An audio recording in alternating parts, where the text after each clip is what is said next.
if I do something wrong, if I break with social mores or I hurt somebody individually, what is expected of me in an individualistic culture is that I have an individual prick of the conscience, that something in me individualistically urges me to go and fix the problem or address the issue with the person I've hurt. So I go and I try to help that person, and I make amends for what I've done. I've done something wrong individually. I go to that person, say I'm sorry. If they're forgiving, there'll be some forgiveness, there'll be some reconciliation, whatever happens, and things have been put right. So I have done something wrong, I do something to make up for it, and the situation is rectified. That's an innocence and guilt culture. I feel the individual guilt, I eventually become either innocent or redeemed in some way individualistically. In the East, we have a different version of this. We're just as moral, but we don't expect an individual prick of the conscience. If that happens, terrific, but typically what happens is that morality is enforced collectively. What you do and say and think, all these things affect the culture around you, so that I, as a two-culture kid, born and raised in the United States, but from a Middle Eastern background where everything is incredibly intensely communal, everything I said or did had ramifications on my family, on the larger community, and then on the broader community, even worldwide. I had to think of these things all the time. And so what happens in a collective culture is that the individualism that's so rampant in the West, or so championed in the West, is a little more downplayed. We're not unindividualistic, we just value the collective a little more. Think about how this reflects on your family before you say or do that thing. Think about how this reflects on you as a Lebanese person, in my example, or whatever your ethnicity happens to be. Think about this first, how this might affect the way people perceive your religion. Think about that stuff. It's all about community, community, community. And so if I do something that breaks with that, I don't have an individual prick of the conscience. The culture will make sure that I know about my transgression.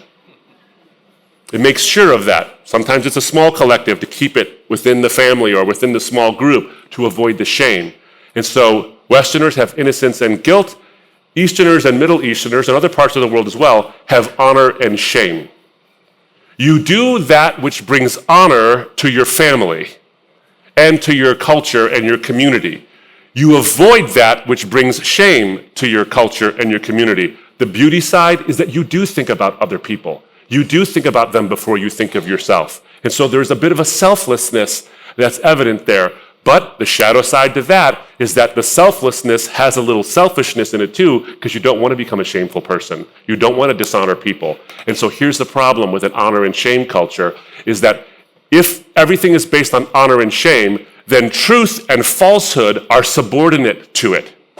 That what I do and say and believe doesn't have to be truthful, it just has to be honorable. So if the culture believes a lie, I'm required to believe that lie because that is honorable.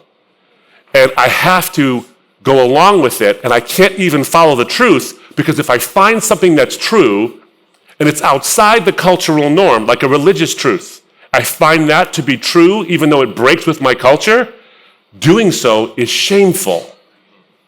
And so I'm trapped in this idea that I can only believe what's honorable and not even believe what's true if it happens to be shameful.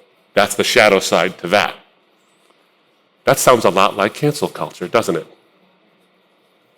A lot like cancel culture. In fact, I'll just tell you this. I look at the whole situation with the way the cancel culture has arisen, and I think to myself, my goodness, the West is becoming so Eastern. We imported that to you. You're all very welcome.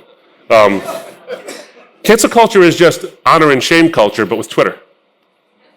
It's just enforced that way, or X, or whatever they're calling it nowadays.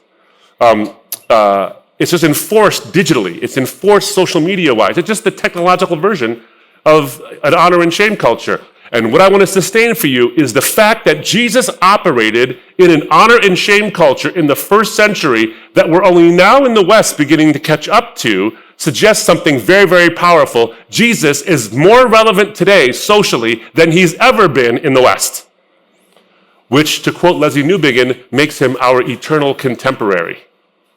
I want you to think about that for a moment, what it means for Jesus to be our eternal contemporary. The words of Jesus are etched into the pages of Scripture. There's no adding to them, there's no detracting from them. The words and actions of God throughout the Old and the New Testament are unchanged. They are what they are. And yet for some reason, this book, this unchanging book, this book that's been the bedrock of almost every form of humanity in some way because of the Great Commission being fulfilled, is unchanging. It doesn't change. Yet for whatever reason, it's relevant to a culture that's constantly changing.